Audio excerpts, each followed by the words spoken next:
Le chiffre d'affaires du secteur de la téléphonie mobile en République démocratique du Congo a enregistré une hausse de 5,2%, soit de 458 millions de dollars américains à 482 millions de dollars américains. Voilà ce qu'indique le dernier rapport de l'Observatoire du marché de la téléphonie cellulaire, une structure de l'autorité de régulation de postes et télécommunications. Selon ces mêmes rapports, la RDC compte 55,78 millions d'abonnements aujourd'hui à la téléphonie cellulaire à la fin du deuxième trimestre 2023. Et puis, dans ce journal, on parlera également de la suspension de la privatisation de 11 entreprises publiques au Kenya.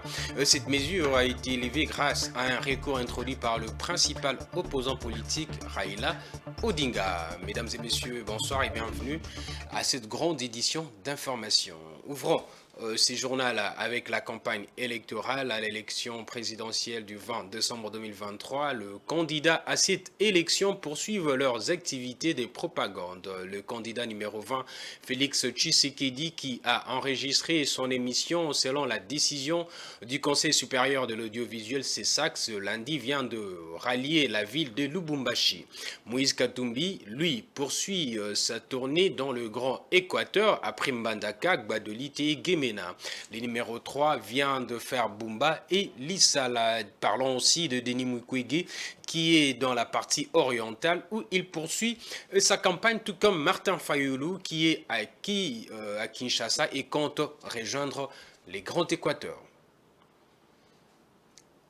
Comme annoncé dans le sommaire, le domaine de la téléphonie connaît un accroissement réel de 3,39% du nombre d'abonnements pendant le deuxième trimestre de l'année 2023 par rapport au trimestre précédent, soit de 53,67 millions d'abonnements à 55,78 millions d'abonnés. Ces chiffres sont contenus dans le dernier rapport de l'Observatoire du marché de la téléphonie cellulaire, structure de la RPTC, autorité de régulation de la poste et des télécommunications au Congo.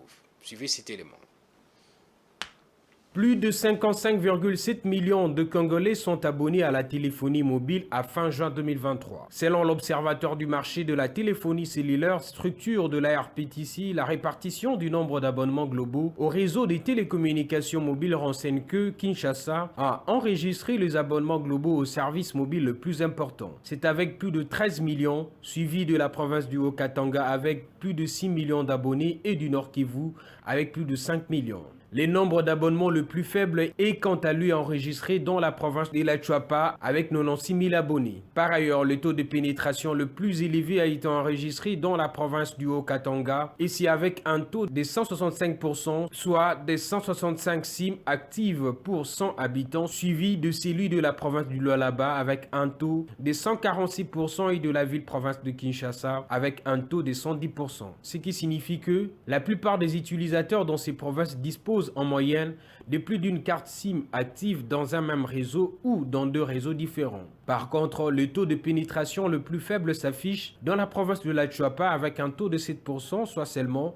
7 SIM actives pour 100 habitants. Quant au chiffre d'affaires du secteur de la téléphonie mobile, il a enregistré une hausse de 5,2%, soit de 458,65 millions à 482,61 millions de dollars américains, suivi d'une amélioration des revenus moyens par abonné de 1,33%, soit de 2,88 dollars américains à 2,92 dollars américains par mois par abonné. Dans un autre chapitre, la République démocratique du Congo a célébré ce 5 décembre 2023 la journée nationale de l'arbre. À l'occasion de cette célébration, l'ONG Horizon Vert a lancé une opération de plantation d'arbres. Selon José Ilunga, président de l'ONG, 1500 arbres seront plantés. L'objectif de cette opération, revivifier le forêt urbain menacé de disparition dans la ville de Kinshasa. Premier site de Kinshasa, l'Université de Kinshasa. Je vous propose de suivre Eustache Kidikwadi, environnementaliste et professeur d'université qui explique l'importance de l'opération. Il est au micro de Patrick Ilunga et Giscard Ntamba. Bon, nous sommes sur le site, c'est l'Université de Kinshasa, un site qu'on avait octroyé à la mention des sciences et gestion de l'environnement, donc au niveau des CNPP ici. Alors, le site, un site qui est dégradé, c'est-à-dire les espèces que nous allons planter ici, soit les individus que nous allons planter, il y a triples avantages. D'abord, vous savez que dans le milieu où les gens vivent, on ne peut pas laisser un terrain comme ça qui est dégradé. C'est-à-dire qu'il faut planter parce qu'à l'époque, c'était un îlot forestier, mais qui est totalement détruit. Et pratiquement, nous sommes obligés à planter. Et aussi, vous voyez, derrière, tel que nous sommes là, il y a un centre de santé de Moamba ici. De l'autre côté, il y a aussi un incinérateur qui est là où on brûle les déchets.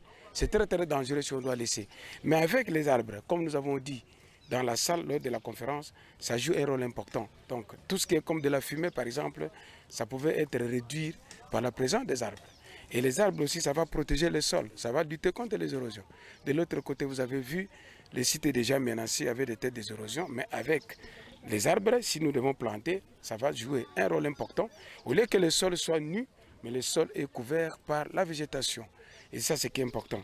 Alors, nous, quand nous parlons de la restauration des sites, de plantation ici, nous avons envisagé de planter des espèces qui sont locales. C'est-à-dire, vous entrez dans nos forêts et vous trouvez des espèces en question. C'est par exemple l'espèce que vous voyez ici, une espèce qui est locale. Si vous entrez, vous allez le trouver naturellement dans nos propres milieux. Et ce qu'on avait planté à l'époque, vous voyez, c'était dominé par les acacias et les eucalyptus. Et là, j'ai déjà avancé.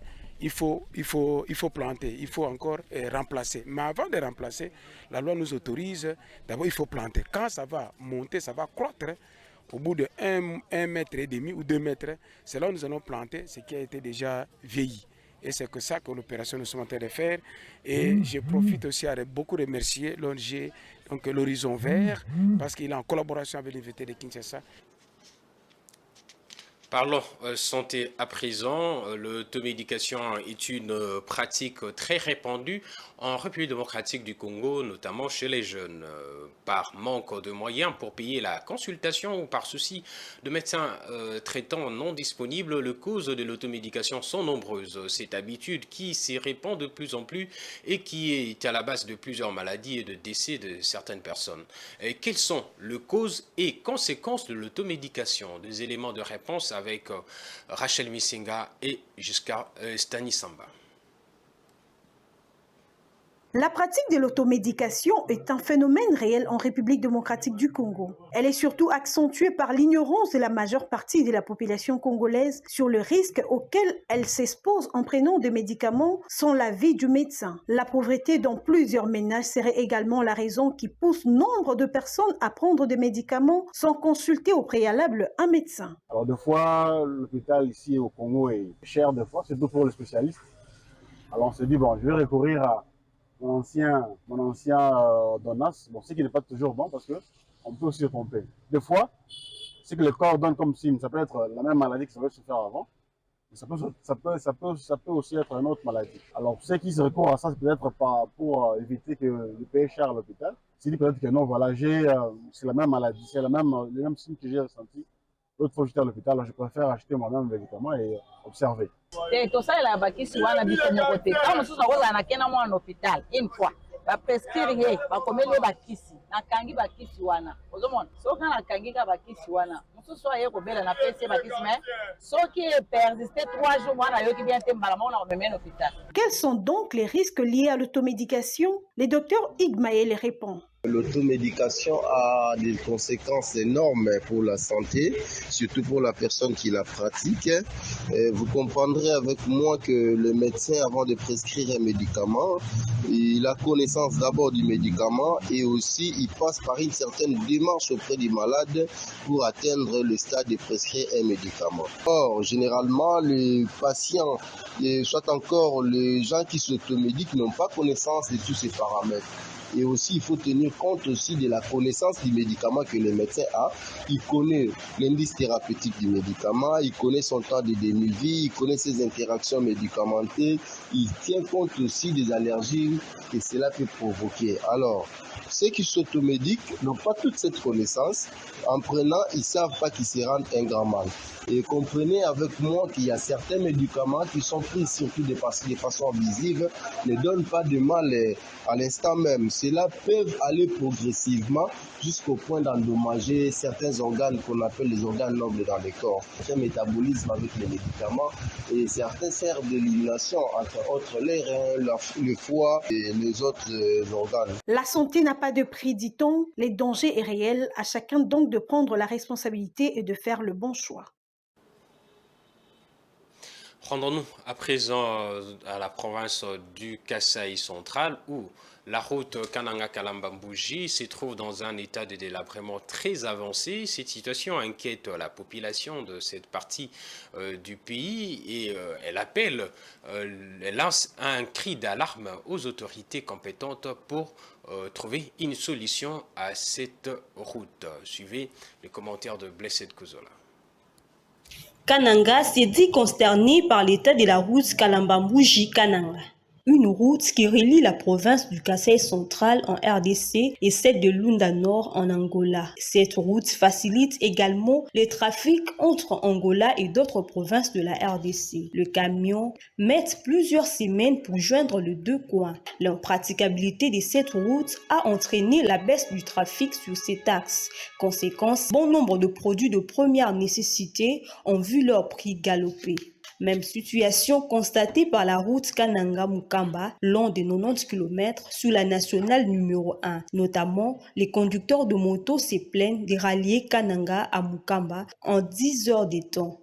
Mais la peine de la population ne fait que perdurer, raison de leur énième cri d'alarme à l'endroit des décideurs. Vous avez là reconnu la voix de Patience Lokeke. Et puis retournons à Kinshasa pour vous annoncer cette bonne nouvelle. Le Léopard senior de la RDC se sont qualifiés pour la Coupe d'Afrique des Nations Maroc 2024. C'est après leur victoire face à la Guinée équatoriale sur la marque de 2-1. C'est mardi 5 décembre 2023 au stade de Martyrs pour le compte du dernier tour éliminatoire. L'information, c'est aussi au-delà des frontières de la RDC, place à la page internationale.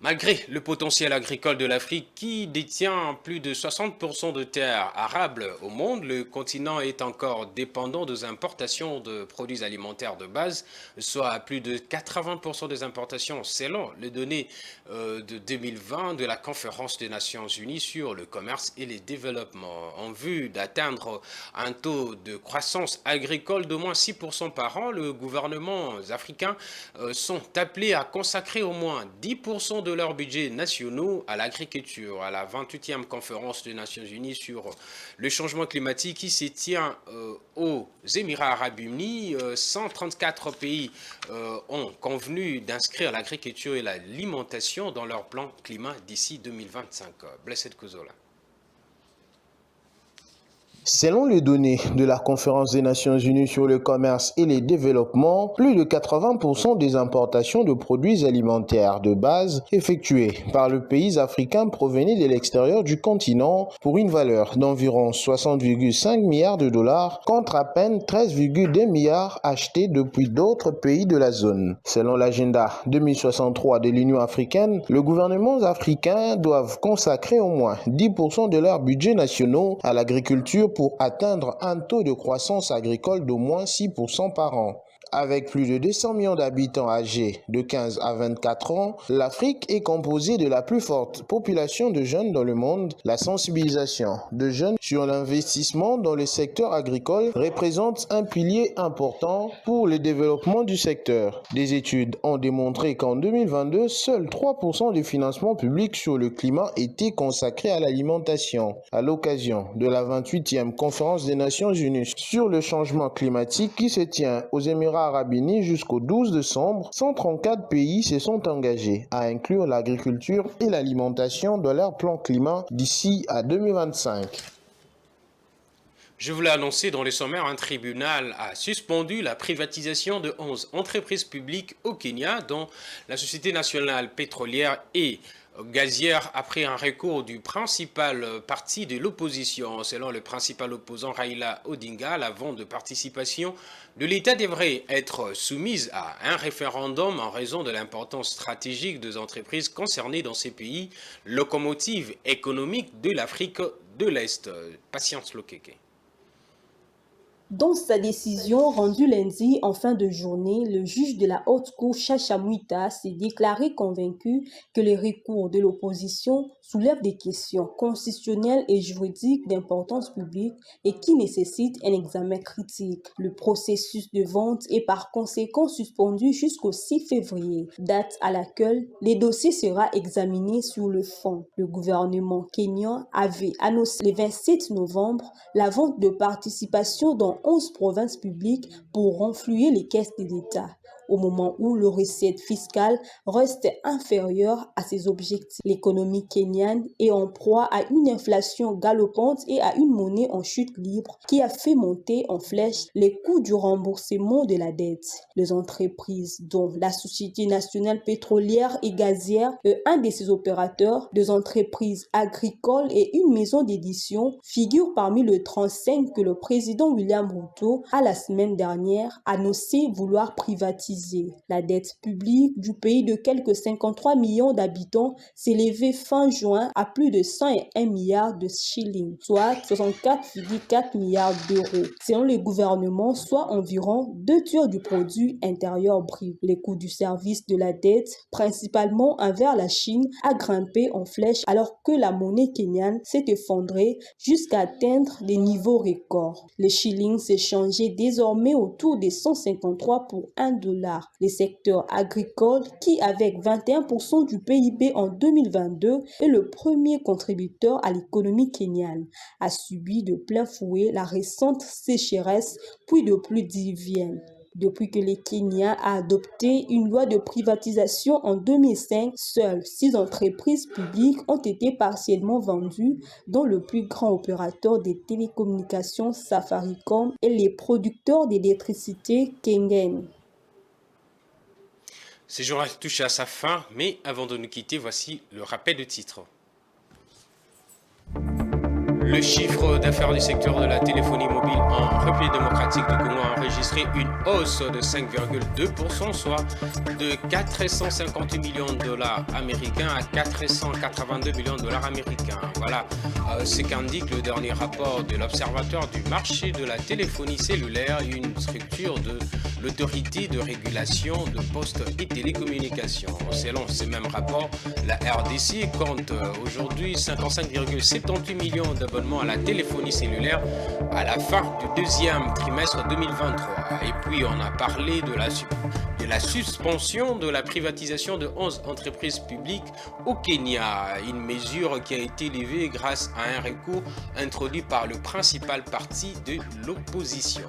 Voilà, c'est tout pour ces journaux. Mesdames et messieurs, merci de l'avoir suivi. Restez branchés sur le programme de Géopolis TV.